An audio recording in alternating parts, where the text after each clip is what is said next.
Hey guys, welcome back to my channel. I'm Liz. If you're new here, I talk about books, I talk about productivity, coding, anything. Nothing is off limits here, but you'll just see me kind of filming as I go throughout life.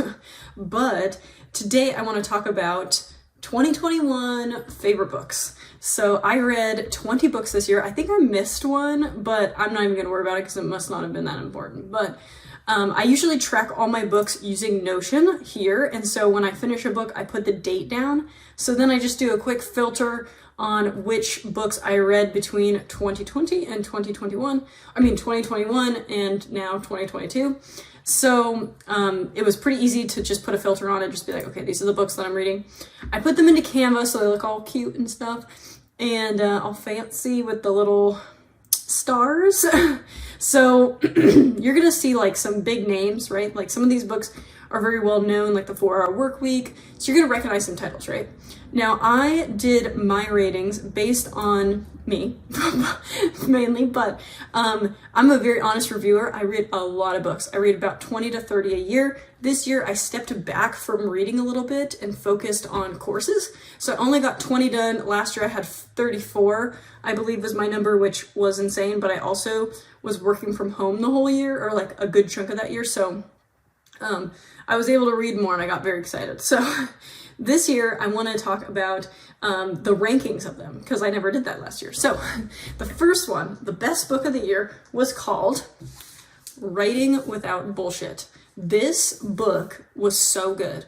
Like, it doesn't look like much, like, I don't know, like if you can kind of see, but it's not like fancy or anything. Like, it feels kind of light. It doesn't feel like a good book. I don't know. That sounds really weird, but I'm super picky about books, and especially the covers.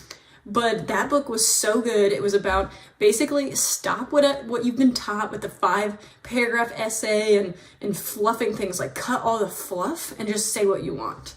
And that was like the best advice. It completely changed the way I made emails. I cut. I spent so much more time communicating better and faster without bullshit. And I think that really helped me this year. The next one, which is a classic, which I never have read until this year, was The Artist's Way. And I have that book as well. I only picked up a couple ones from back there. I have a bunch of books behind me, but The Artist's Way was so good. It's very different. You see how thick like wide it is? It is kind of like a class, I would say. Like, it's a 16-week something spiritual path. It sounds very like, ooh, you know, but it's not. It's really good. It talks about morning pages, artist dates, and I think I've done a couple videos on the concepts from this book. So good. Go read it. So the 5 out of 5 star means like it was phenomenal. Drop whatever book you're reading and go read it. And then we'll get into the 4s and the 3s and the 2s. So the next one is No Hard Feelings. This one was so good. It's about like emotions at work and trying to like figure out which coworker is like in which category, and like how to navigate them and stuff like that. It's so good. How to deal with your boss, stuff like that. So humor, seriously, was absolutely hilarious. Actually, both these books were. So No Hard Feelings had the funniest cartoons, like absolutely hilarious. And written by 2 women, so love that. And then Humor, Seriously was about using humor in business. So I started to be a little bit more friendly at work, a little more funny, and kind of let that play in. And I think that helped me a lot. So I loved that book. It was kind of a different kind of concept. Like, who thought, like, really try to work your angles with humor and it will help you go far in your career. So I was like, interesting. The next one, that is 5 out of 5, which there were only 5 books. And Your Money or Your Life, that book was really life-changing as far as money-wise, because I was like, shit, I don't make that much. And so when it makes you calculate how much you're making per hour, and I was like, shit, like, damn, I suck. The next one that I thought was really good, and this one's 4 out of 5. This one wasn't like life-changing, was so good they can't ignore you. It just was kind of like a feel-good book, like, get really good, you know? And I just thought, like, Cal Newport, I've read Deep Work, such a good author, like, and I didn't know it was written by Cal Newport until I was like halfway through, and I was like, why does this sound so familiar? And it's because it was written by one of my favorite authors. Then the 4-Hour Workweek, which gets a lot of hype.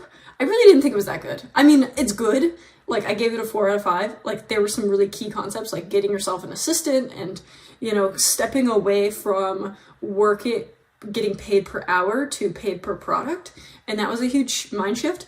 But like, the amount of hype it got from Ali Abdaal and some of the other YouTubers, I thought it was going to be like 5 out of 5, but I really thought these other books were better. So I don't know.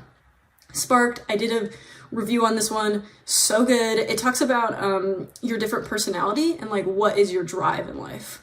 The Creative Cure was really good. It's about creativity and kind of re-sparking that. Your Next 5 Moves, he's actually a YouTuber, Value Entertainment. I'd never heard of it, but it's really big and I probably should have known. And that was really good, like businessy book. Think Again was Adam Grant, who is, you know, name brand author, and basically about embracing what you don't know. And then Daniel Pink, To Sell Is Human. Daniel Pink's like one of my favorite authors. Talked about him a lot. Read his book When, read his book Drive. I mean, and I've watched his masterclass on Masterclass. And I didn't think it was as good as some of his other books, but it's still good. Ultralearning was that guy who did the MIT degree in like 6 months or 12 months. Yeah, 12 months. He did a full 4-year MIT degree, so he's probably really smart. I thought his book was pretty good. Curse of the High IQ, kind of an odd one. I just picked this, I was on a road trip, but it was good. Keep Going, Austin Kleon. He has Steal Like an Artist, Show Your Work was such a good book. And they're small. They're like really tiny and they're like picturey. It wasn't life-changing, but it was really good. What is Life was another good one. This one is more biology, I would say. Deep Learning is very technical. It gave me a good understanding of like what people mean by like deep fakes, deep learning, machine learning, artificial intelligence in general. The Listening Path was written by the same author as The Artist's Way, so I thought it was going to be phenomenal, and it was like, it was good, but it wasn't like life-changing. The Genius Code, I don't even remember like what I took notes on that one for. And then Beginners was the one that I really struggled to get through because I thought it was like beginners, like the joy of being a lifelong learner, and it was not. Like, he was doing surfing and chess and maybe track or something. I mean, he was learning skills that I don't really care. I'm not ever gonna surf. Am I ever gonna get in the ocean and surf? No, I'm not. I'm sorry. That's not for me. I'm more of the computer coding kind of type. Not so much like learning how to surf and swim. I don't know about that. Not sure about that. So I'm going to skip that. I had a really hard time getting through it, but I think that might have just been me. If you were learning to surf or trying some of the things that he was doing, you might find value in it. I struggled and I was so bored, and I remember forcing myself to read. Like, I would literally like lay out candy and was like, okay, if you finish this chapter, you can eat this piece of candy. Like, it was like complete bribery. But overall, I found some phenomenal books this year, and last year I didn't do a video on like my top books, but I think like if you were to read a book in 2022, I think you should 100% read Writing Without Bullshit or The Artist's Way. Be careful with The Artist's Way, because like every time I've given that book to somebody, they've quit their job, like within months. And then I did too. So just be very careful with that book, because that book has powers of its own. But anyway, comment below what you guys are reading and what books you read. And if you have a different opinion on one of my books that I put down lower, or you're like, what the heck is this? Writing Without Bullshit was not good, you know, or like something like that. So comment below what your reads were, and I'll see you guys next time.